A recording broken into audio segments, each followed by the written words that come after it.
श्री राधे श्री राधे श्री राधे। गुरुदेव भगवान की जय, संत समाज की जय,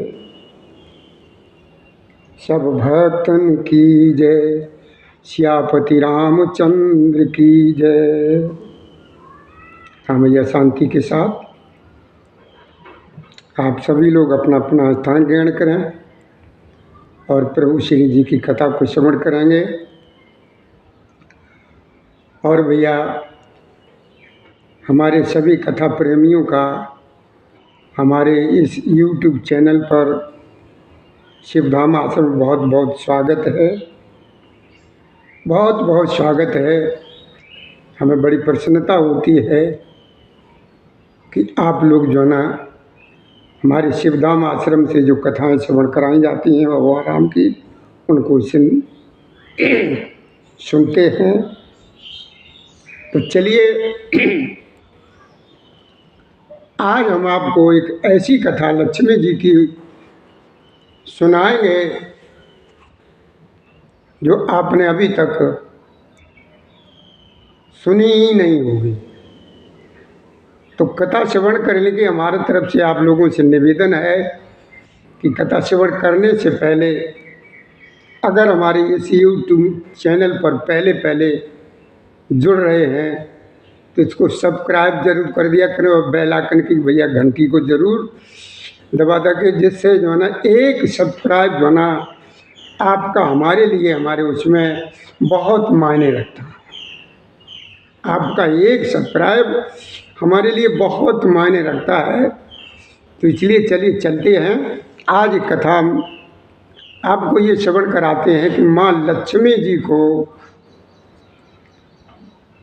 ये शिवरी क्यों बनना पड़ा था, किसके श्राप से, किस संत के श्राप से, किस से क्यों ये इनको शिवरी बनना पड़ा था। शिवरी का नाम तो सभी लोगों ने सुना था, सुना होगा और सुनते हैं। इसका ये कारण कि देखिए जो माँ लक्ष्मी जी हैं हमारे भगवान विष्णु यानी नारायण के क्षीर सागर में हर समय चरण दबाती रहती हैं। उन्हीं लक्ष्मी जी को साबर कुल में जन्म लेना पड़ा और उसी साबर कुल में जन्म लेने से इनका नाम भी शिवरी पड़ गया। तो देखिए क्या हुआ, जब हमारे प्रभु श्री नारायण जो क्षीर सागर में हर समय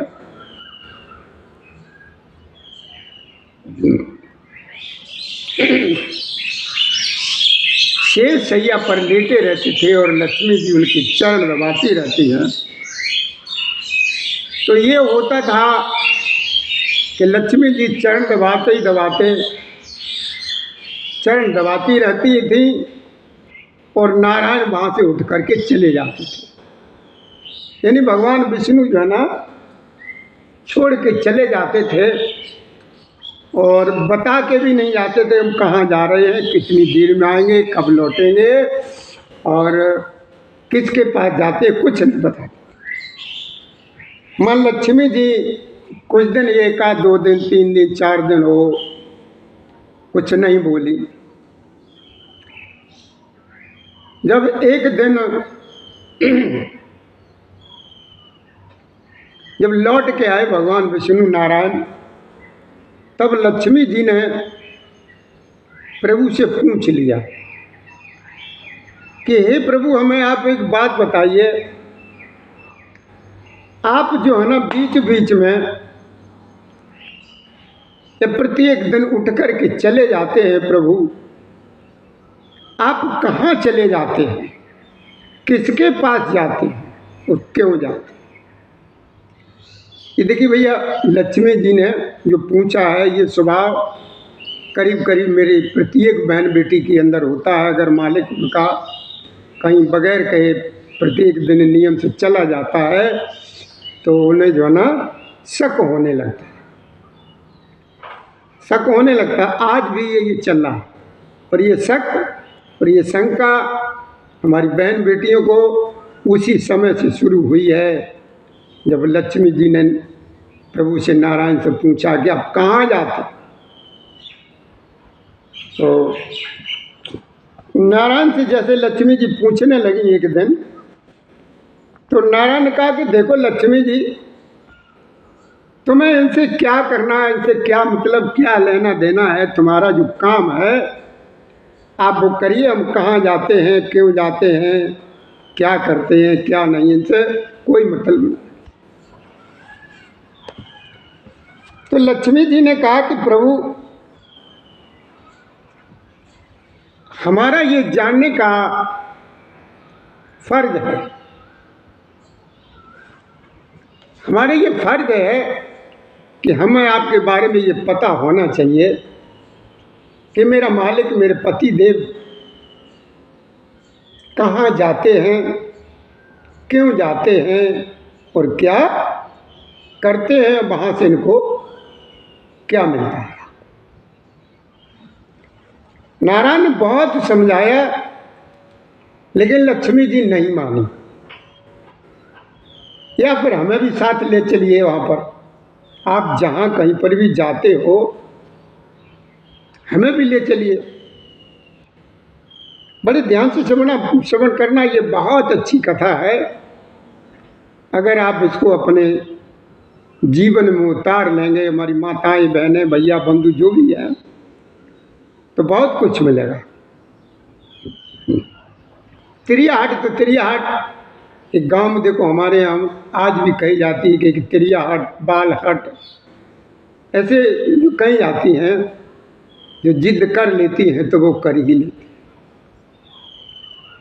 हालांकि फिर जो है ना, नारायण को बताना ही पड़ा कि देखो लक्ष्मी, हमें भी शांति की जरूरत पड़ती है। क्या? शांति। हमें भी शांति की जरूरत पड़ती है। और जहाँ हम जानते हैं, जहाँ जाकर के हम वो जो करते हैं, हमें वहाँ बहुत शांति मिलती है, हम इसलिए जानते हैं। तो लक्ष्मी जी ने कहा कि प्रभु, हमें एक बात बताइए, मेरी ये समझ में नहीं आया कि तुम सारी जनता का पालन पोषण करने वाले, जन्म देने वाले, सबके मालिक,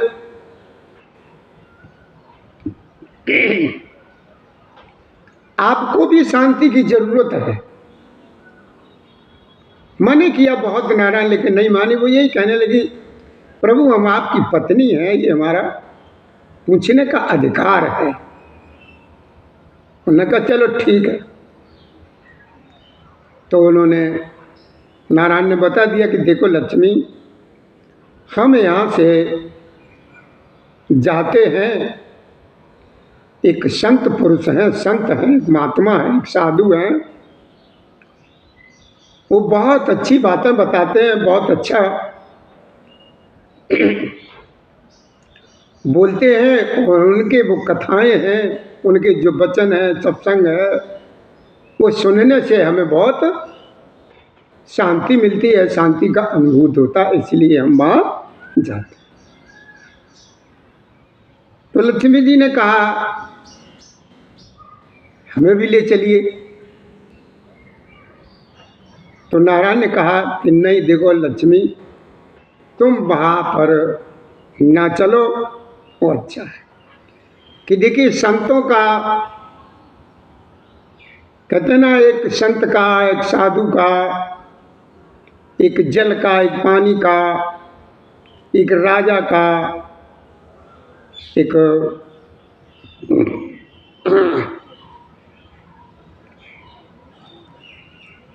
इन लोगों का, एक जोगी का क्या ठिकाना, कब क्या कर दे, राजा का क्या मन जब आए किसी को फांसी की सजा दे दे, कभी भी कुछ कर सकता है। इसलिए जोगी को भी क्या पता नहीं, कब ये रुष्ट हो जाए, कब खुश हो जाए, कब क्या श्राप दे दे, कब क्या कर दे। इन लोगों को कोई ठिकाना नहीं होता, अग्नि का क्या, जल का क्या, हवा का क्या, कोई भरोसा नहीं कब ये तुम्हारे साथ कब क्या कर बैठे। लक्ष्मी जी ने कहा नहीं प्रभु, जो कुछ भी हो, कुछ भी हो, हम चलेंगे, चले। नारायण ने कहा चलो ठीक है, चलो। अब भैया लक्ष्मी जी और नारायण जब दोनों जने वहाँ साधु की कुटिया पर जब वहाँ पहुँचे, तो साधु ने जो देखा उनको, लक्ष्मी जी को, तो वो उन पर भी नाराज होने लगा साधु, नारायण पर, यानी भगवान विष्णु पर भी नाराज। कह रहे इसको क्या, इसको कहाँ ले आए आप, क्यों लेकर के आए, इसको हटाओ, भगाओ भगाओ, इसको दूर रखो। हम बहनों से, माताओं से, बेटियों से, स्त्रियों से बहुत दूर रहते, बहुत दूर रहते ही हम इनके सामने हम नहीं पढ़ते, ना हम इन्हें देखना चाहते हैं, न दिखाना चाहते, कुछ भी नहीं चाहते, इनको दूर रखो। नारायण ने बहुत कुछ कहा लेकिन वो साधु नहीं माना, इनको हटाओ। तो नारायण के सामने मजबूरी आ गई, नारायण ने लक्ष्मी को अलग एकांत में उधर बैठा लिया। तो लक्ष्मी जी ने कहा कि ये तो कैसा अजीब है, कैसा संत है, कैसा पुरुष है, हम तो इसका प्रवचन ये तो सुनने तो आए हैं, लेकिन कोई बात नहीं। लक्ष्मी जी अलग बैठ गई, संत ने अपने जो प्रवचन शुरू किए, बोलना शुरू किया, सुनी, तो लक्ष्मी जी को बहुत अच्छा लगा, संत जी का वो जो था वो बहुत अच्छा लगा। जब नारायण लक्ष्मी जी के पास आए तो लक्ष्मी जी ने नारायण से कहा, नारायण ने कहा कि प्रभु ये बड़ा अजीब महात्मा है, हम तो इसका सत्संग सुनने के लिए आए थे, ये तो इस तरीके से नाराज होने लगा। तो उन्होंने, नारायण ने कहा कि लक्ष्मी ये बहुत त्यागी, बहुत त्यागी है। तो उन्होंने कहा, लक्ष्मी जी ने कहा चलो ठीक है, त्यागी ये बहुत अच्छी बात है। देखो त्याग ही सबसे बड़ी तपस्या का, बहुत बड़ी तपस्या का राज, त्याग। और त्याग ही समाज में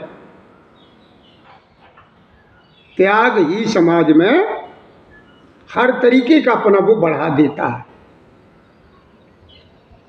और त्याग ही सबसे बड़ी पूजा और तपस्या है। लक्ष्मी जी ने कहा कि प्रभु बहुत बढ़िया बोलते हैं, संत बहुत अच्छे हैं, प्रभु हमारे अंदर एक जिज्ञासा है। लक्ष्मी जी कह रही हैं नारायण से कि हमारे अंदर एक जिज्ञासा है प्रभु, कि आप इन महात्मा जी को वैकुंठ में बुलाएं और वैकुंठ में हम अपने हाथों से बना करके इनको भोजन कराएं। लक्ष्मी जी ने क्या कहा, हम वहाँ पर अपने हाथों से भोजन बनाएंगे और वो भोजन जो है ना इनको कराएंगे, ये हमारे दिल में आता है, ये मेरी इच्छा है। नारायण आए उन संत जी के पास, साधु जी के पास, और कहा कि हाथ जोड़ के खड़े हो गए लक्ष्मीपति साधु के सामने। तो साधु ने पूछा कहो क्या बात है। उन्होंने कहा कि महाराज हमारे घर से जो है ना लक्ष्मी जी हमारी ये अर्धांगिनी है, हमारी पत्नी है, ये चाहती हैं कि हम आपको अपने यहाँ बैकुंठ में अपने हाथों से बना करके भोजन करा। संत महाराज जी ने मना कर दिया कि हम नहीं कहीं जाते हैं, हमें भोजन करने की कोई जरूरत नहीं, भोजन नहीं करते हैं स्त्रियों के हाथ का, हमें बैकुंठ में नहीं जाना है। और बड़े ध्यान से सुनना, बैकुंठ में जाने का मतलब महाराज जी ने क्या जवाब दिया। साधु जी ने कहा कि हम देखो बैकुंठ में नहीं जाना है, जीवित आदमी कहीं बैकुंठ में पहुंच सकता है, जीवित आदमी बैकुंठ में नहीं जाता। इसलिए प्रभु हे महाराज, हे नारायण, हमें भजन करने दीजिए, हमें अभी जीना है, हमें बहुत भजन करना है, हमें बैकुंठ में नहीं जाना। हमारी बहुत जीने की अभी वो है, हम अभी जिएंगे, भजन करेंगे बहुत समय तक, नहीं जाएंगे। लेकिन नारायण के बार बार कहने पर साधु जी ने कहा, मंजूर कर लिया निमंत्रण। तो नारायण ने कहा कि प्रभु हम ऐसे नहीं ले चलेंगे, ऐसा है कि हम गरुड़ जी को भेज देंगे आपके पास, और गरुड़ जी तुमको बिठाल करके वहाँ मेरे पास बैकुंठ में ले जाएंगे, और भोजन के बाद आपको गरुड़ जी ही यथास्थान यहाँ पर छोड़ जाएंगे, यहाँ पर छोड़ जाएंगे। तो मंजूर कर लिया साधु महाराज ने, वो भोजन करने का वो निमंत्रण जो है ना मंजूर कर लिया। और वो ये दोनों लोग चले आए। तो लक्ष्मी जी ने जो है ना बड़े अच्छे तरीके से भोजन बनाया, और भोजन में देखिए कढ़ी, चावल, रोटी, दाल बहुत अच्छे तरीके से बनाया, बढ़िया बढ़िया। माँ लक्ष्मी जी ने अपने हाथ से रोटी बनाई, कढ़ी बनाई, चावल बनाए, दाल बनाई, सब्जी बनाई, बहुत अच्छे थे। तो नारायण जो है ना गरुड़ जी को भेज दिया, और भेज करके उन संत महाराज को बुलवा लिया। बहुत अच्छा उन साधु महाराज का सम्मान हुआ, बहुत ही बहुत खुश हुए, बहुत अच्छा आसन दिया, बहुत अच्छा आसन दिया साधु महाराज, उस पर जो ना विराजमान हुए। जब भोजन परोसा गया, लक्ष्मी जी ने अपने हाथों से जब भोजन परोसा, तो लक्ष्मी जी से वो साधु जो है ना बहुत ही नाराज हुए, और कहा ये कच्चा भोजन। वो संत महाराज बोले ये कच्चा भोजन हम करेंगे? कच्चा भोजन कभी क्या संत महाराज नहीं करते हैं। हमेशा जो है ना संत किसी के यहाँ जाते हैं तो वो पक्का ही भोजन करते हैं, कच्चा भोजन नहीं करते हैं। अब देखिए कच्चा भोजन क्या होता है। कच्चा भोजन होता है रोटी, सब्जी, मतलब रोटी ही ऐसे ही चूल्हे की सीखी हुई या गैस की सीखी हुई, बगैर मतलब वो की हुई, ये भोजन कच्चे में भोजन आता है। और पका हुआ भोजन, पक्का भोजन क्या होता है? पूड़ी है, कचौड़ी है, मतलब ये चीज़ें होती हैं ये पक्का भोजन की। और वो कच्चा भोजन, बहरहाल जो है ना उन साधु महाराज ने भोजन नहीं किया और ऐसे ही वहाँ से चले आए। तो लक्ष्मी जी ने उनको श्राप भी दे दिया। और बड़े ध्यान से श्रवण करना, बड़े ध्यान से, इसकी एक एक कड़ी, एक एक शब्द अनमोल कीमत का। तो लक्ष्मी जी ने भी श्राप दे दिया कि जाओ, तुमने आज हमारे हाथ का भोजन बना हुआ ये रोटी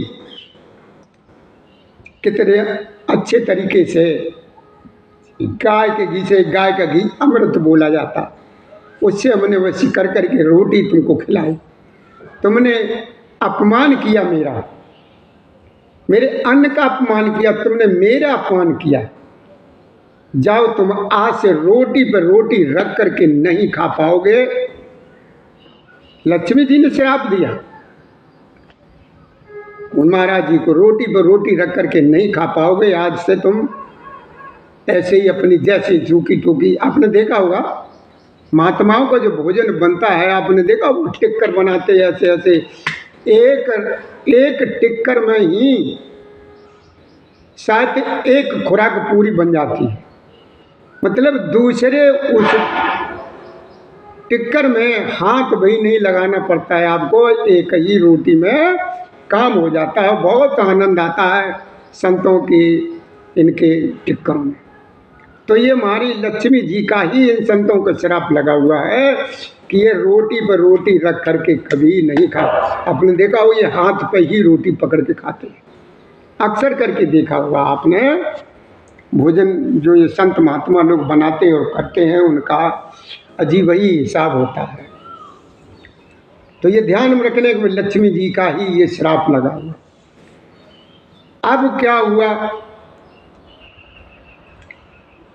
जब इन्होंने संत महाराज जी ने इनका अनादर कर दिया, लक्ष्मी जी का अपमान किया,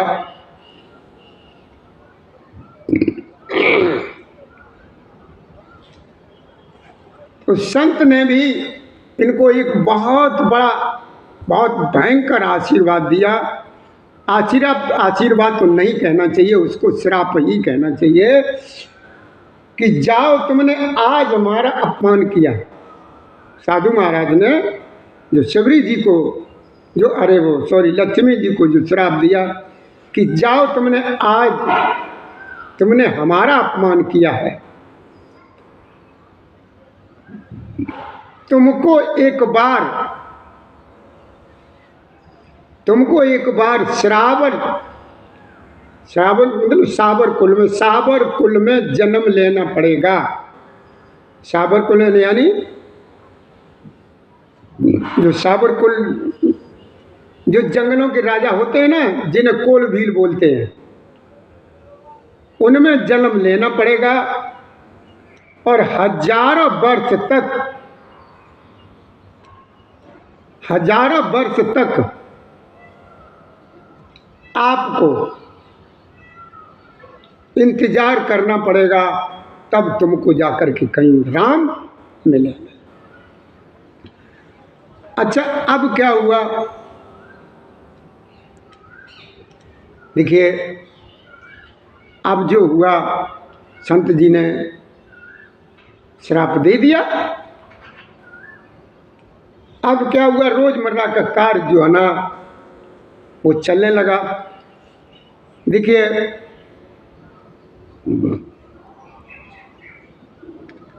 जब प्रभु श्री राम जी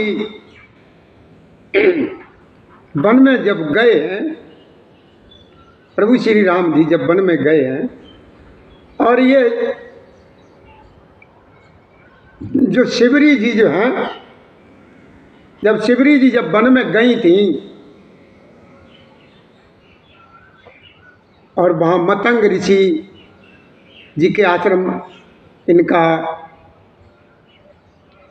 जो शिवरी जी के जो गुरु थे उनका नाम था मतंग ऋषि।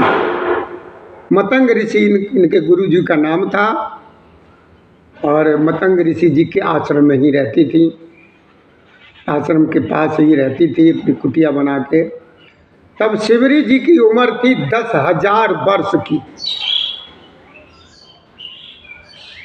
और रामचंद्र जी की उम्र कितनी थी उस समय? ऐसी थी उम्र उनकी 22 साल के लगभग। मेरे पास पक्का सबूत नहीं है, ये है करीब 22 साल की प्रभु श्री राम जी की उम्र थी, और 10,000 वर्ष की इनकी उम्र थी शिवरी जी की। उन्होंने श्राप दे दिया था 10,000 वर्ष तक जब तुम तो भगवान का भजन करोगी, पूजा करोगी,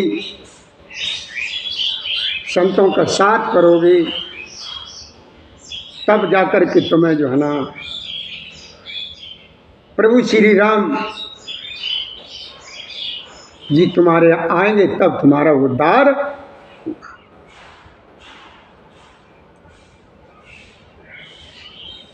तो जब प्रभु श्री राम जी जब इनके पास जब आश्रम पर गए थे तो 10,000 वर्ष बीत चुके थे और 10,000 के बाद प्रभु श्री राम जी वहाँ पर गए हुए थे। संतों का साथ ये आसानी से नहीं हो जाता है, न प्रभु श्री राम जी ये आसानी से मिल जाते हैं। तो शिवरी जी जो है ना